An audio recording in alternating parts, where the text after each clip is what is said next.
예, 그래서 저희가 이제 세 번째 테마로 넘어가 볼 텐데요.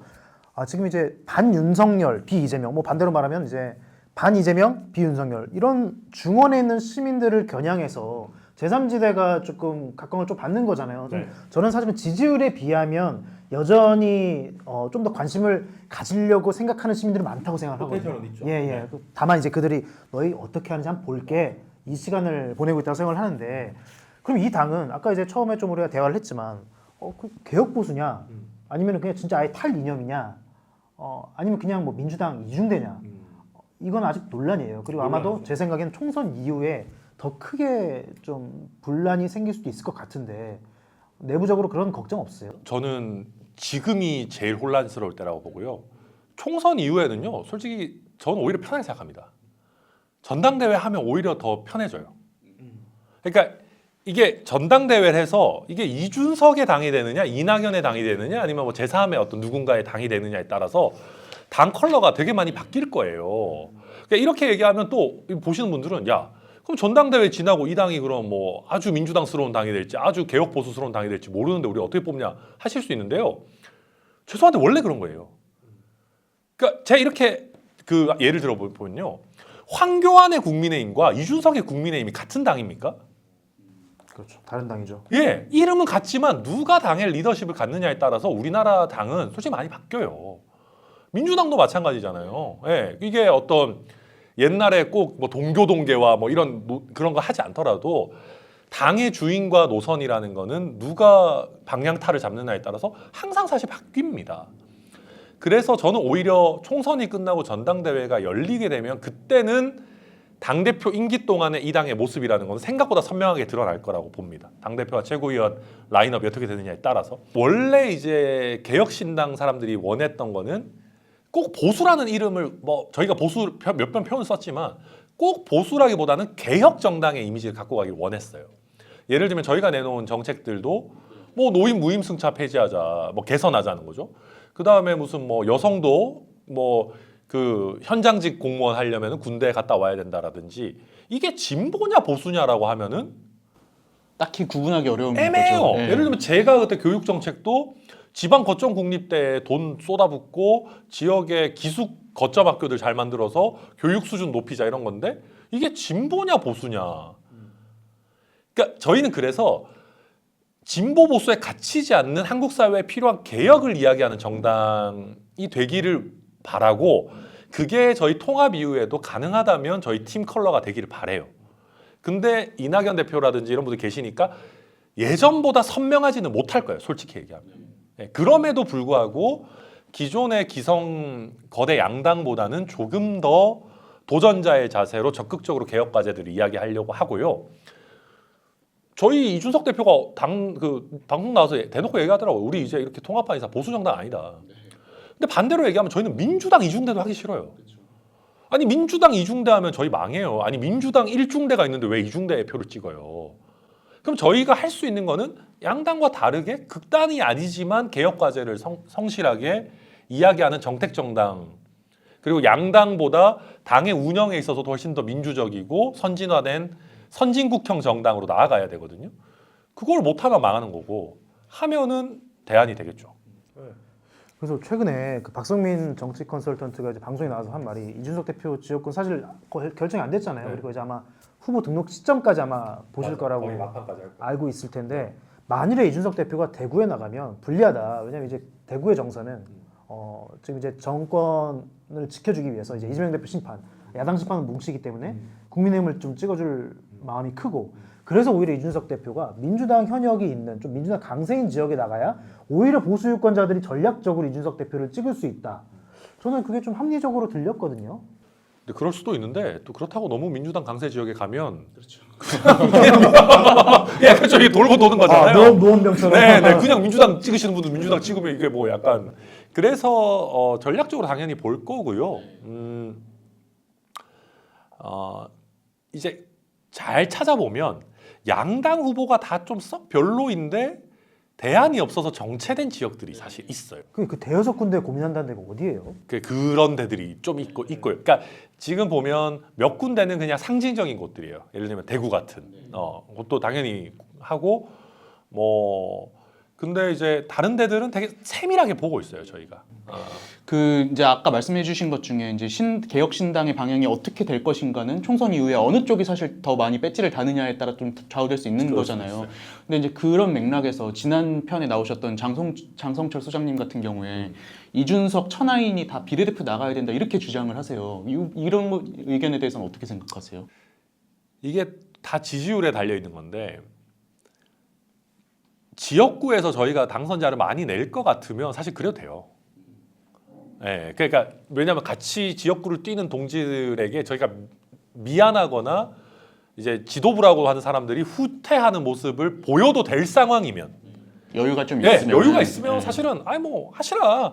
오히려 그러면 지역구 뛰는 사람들이 천하람은 좀 애매하지만 이준석 정도는 전국 선거 지휘하고 지원 유세 다녀야 되니까 비례하라고 난리칠 거예요 아마 그 정도 상황이면. 뭐 왜냐 그렇게 될 건데 근데 지금은 솔직히 말해서 그런 상황이 아니에요.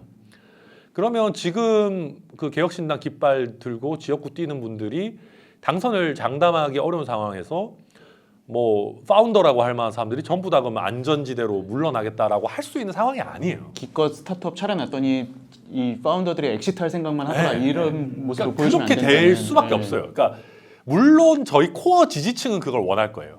왜냐하면은 뭐 죽 써서 뭐 모르는 사람들 줄 바에는 우리가 정말 알고 지지하는 사람들이 의원이 됐으면 좋겠다라고 보는 분들도 많이 계시겠지만 국민들이 보셨을 때는 후퇴한다라고 느끼실 거예요. 사기에도 영향을 안 좋은 영향을 끼치고. 그리고 진짜로 예를 들면 막 지역구에서 뛰던 동지들 다 잘 안 되고 그분들이 그냥 비례득표를 위한 미랄이 돼가지고 파운더들만 다 비례의원이 된다? 꼴 보기 싫죠. 저는 그거는 솔직히 하기가 매우 어려운 선택이라고 생각합니다. 그럼 이제 통합해서 지금 한 4개에서 좀 세부적으로 한 7개 세력이 좀 합쳐졌잖아요.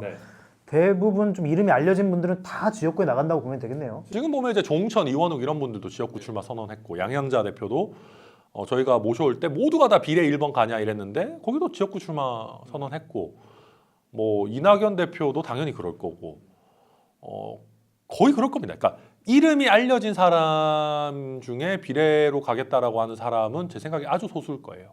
네.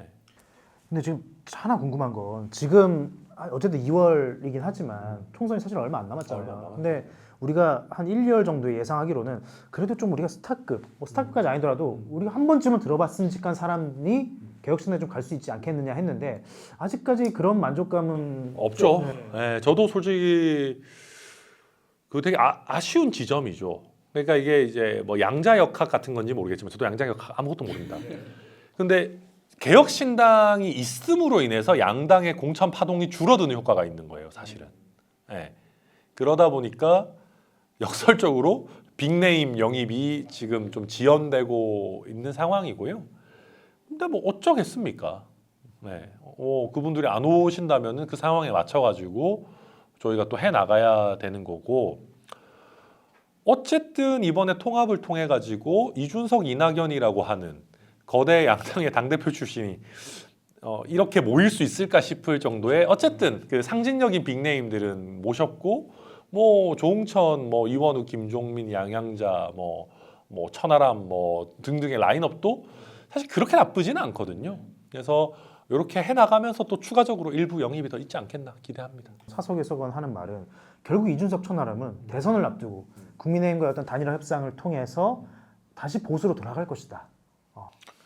그러니까 이거는 저도 참 걱정되는 지점이죠. 그러니까 이게 제가 가겠다는 게 아니라 각자 그런 걱정들을 하는 거예요. 솔직히 얘기하면. 저희는 저희대로 민주당에서 오신 분들은 이재명 체제가 종식되고 민주당이 약간의 건전성을 되찾으면은 또 돌아가시려고 하지 않을까. 반대로 민주당에서 오신 분들은 뭐 이준석 천하람 같은 경우에 아마 뭐 이기인 허은하 다 포함해서 뭐 또 돌아가려고 하지 않을까라는 우려들을 하는 건데요. 이 우려를 불식시키는 것도 솔직히 지지율밖에 없어요. 그러니까 이거는 이 우려는 그냥 마음속에 있는 거기 때문에 냉정하게 말해서 불식되지 않아요. 우리가 만든 이번에 통합개혁신당이라고 하는 것이 빌빌거리면 각자 다 그런 고민을 스스로도 할 거고 상대방을 의심도 할 거예요. 근데 이 당이 정말 대한 세력으로서 잘 나간다. 그렇게 되면 왜 나가요? 그러니까 그렇게 만들어야지 해결되는 문제지 막 서로가 서로를 의심하고 있는다고 해서 해결되는 문제가 전혀 아니에요. 그래서 저는 그리고 제가 이준석 대표랑도 얘기했지만 망해도 다음 대선 때 국민의힘 돌아가고 이런 건 하지 말자. 네, 진짜 이거는 진짜 해서는 안 되는 거다라고 했고 저희는 그럴 각오가 있어요. 저희는 돌아갈 생각이 없어요. 네, 그럴 생각입니다. 근데 저는 이제 앞으로가 좀 관건일 것 같아요. 앞으로 이제 좀 아까 말씀해주신 대로 좀 단결된 모습 보여주고 비전 같은 거 제시하고 이러면은 대안으로 부상할 수 있겠는데 또 결국에 만약에 내부 갈등만 일어나고 이러면은 좀 국민들이 봤을 때 아 개혁신당인 줄 알았는데 근데 똑같은 그냥 개파 싸움만 하더라 이렇게 비칠 것 같거든요. 그래서 저희가 솔직히 그래서 제일 큰 위기는 비례대표 공천이에요. 그러니까 비례대표 공천에서 삿바 싸움은 할 수 있죠. 삿바 싸움은 어느 정당이든 합니다. 근데 멱살잡이를 하면 안 돼요. 삿바 싸움까지는 스포츠잖아요. 근데 멱살잡이는 이제 그거는 범죄니까. 그래서 저희가 삿바 싸움은 하더라도 지저분한 멱살잡이는 하지 않도록 저는 그래서 되게 그냥 공개 경쟁 이런 걸로 했으면 좋겠어요. 그래야 이게 말이 잘 안 나오지. 이거를 지분으로 막 나눠가지고 누구를 억지로 끼워놓고 막 이렇게 하려다 보면 이게 또 그 지저분한 멱살잡이가 나오게 되거든요. 저는 그래서 앞으로 우리 비례공천을 어떻게 하느냐가 그 국민들이 저희를 평가하는 굉장히 중요한 잣대가 될 거다. 전 비례공천도 그렇고 그동안 이제 개혁신당 구개혁신당이 다른 정당과 비교했을 때 차별화를 보여준 게 이제 정책 아젠다를 제시하는 거였잖아요. 네. 근데 지금 여러 개파가 섞인 상황에서 그럼 그 정책 아젠다 이런 비전을 세팅하고 아젠다를 제시하고 이런 주도권을 그럼 누가 잡고 있는지 그리고 앞으로 어떻게 잡아갈 것인지 좀 궁금하거든요. 저는 그 부분은 그렇게 크게 걱정 안 하는 게 그런 걸 하는 사람이 사실 저희밖에 별로 없어요. 네. 그러니까 각 당이라는 거는요. 그러니까 당이라는 거는 하는 사람이 주도권 가지는 거예요. 정책 얘기 안 하는 사람이 있고 하는 사람이 있으면 하는 사람이 주도권이 있는 거죠. 그러니까 물론 당내에서 이런저런 비판은 나올 수 있지만 저는 어찌 됐든 주도권은 하는 사람이 갖고 갈 거다. 그리고 그게 어떤 좀 기성 정치 문법에 익숙한 분들보다는 조금 더 세대적으로 젊은 세대가 그걸 주도할 가능성이 높다. 저는 그렇게 예상합니다. 기억하기에 이제 제3지대에서 그렇게 정책을 주기적으로 낸 데는 개혁신당과 더불어서 좀 존재감 좀 약했지만 새로운 선택 맞아요. 의외로 새로운 선택에서 많이 냈어요. 네, 새로운 선택에서 이제 그 한지원 정책팀장인가요? 그래서 그분도 젊은 분이거든요. 맞아요. 70년대. 거기서도 무슨 여성 징병제 되게 빡센 거 하고 무슨 그 뭐야 원래 진보 정당 색채가 되게 강한데 막 류호정, 조성주 이런 분들 나와가지고 호봉제 이런 거 막 이런 거 완전 개혁해야 된다고 엄청 그 센 얘기들 많이 했어요. 접점이 이렇게 꽤 있네요. 꽤 있어요. 그래서 제가 알기로는 이준석, 금태섭 두 분은 굉장히 잘 맞는 걸로 저는 알고 있어요. 되게 재미있어요. 저는 그래서